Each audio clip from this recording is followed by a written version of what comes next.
going back to the 18th century. So the other day I was looking around my local bookstore when I found this little teeny book. This is Colonial Keyboard Tunes by J.S. Darling, published by the Colonial Williamsburg Foundation. Pieces inside of here are taken from the Bolling manuscript, which is a commonplace book from the time period, and a rare surviving collection of popular music from the colonial period. I couldn't find much about the Bolling manuscript or Mr. Bolling or who he was, but I'm glad at least somebody had found the manuscript. I realize this might not be exactly what we think of as folk music, but it is still fun, casual pieces of the people, by the people, for the people. Where was I? These are pieces intended for brightening a winter evening at home, impressing a potential suitor, or maybe rolling back the carpet for a little 18th century impromptu dance party. Jedediah, are we doing anything this weekend? Why no, I think not, my dear Lucretia. Shall we invite the neighbors for some drinks and dancing? Sure, honey. If by drinks you mean raspberry leaf tea, and if by dancing you mean doing the minuet for those sweet harpsichord tunes you used to play to impress me. Of course, but 'tis certain I do not intend to play the whole time. I must dance. Very well then. One question though. Why is there an electrical outlet in our home which was built in 1730? One thing we know is that the colonists took their dancing very seriously.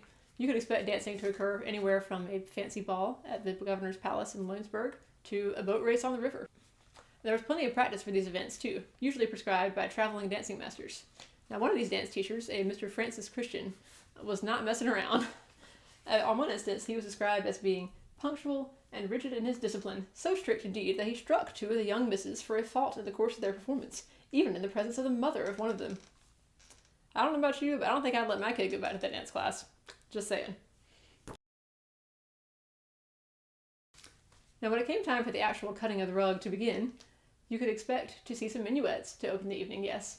But there would also be some other forms represented, including the jig, which was said to have been borrowed from African tradition and includes steps of an irregular, fantastical nature. Now, I'm not a professional dancer, but that sounds like fun to me. This little book has several different types of dance form represented in it, so I'm going to play you a little sampling in just a minute here.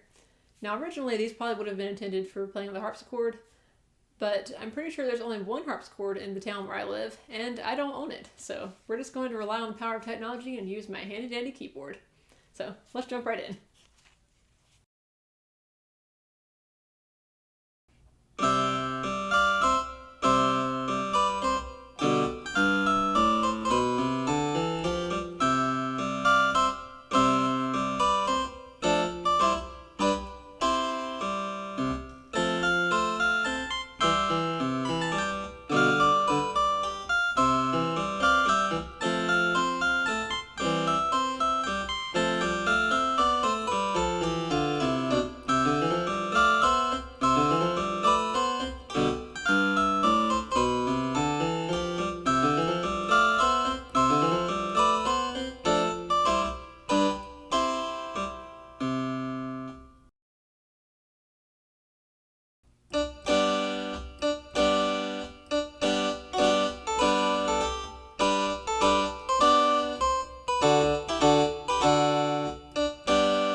there you have it.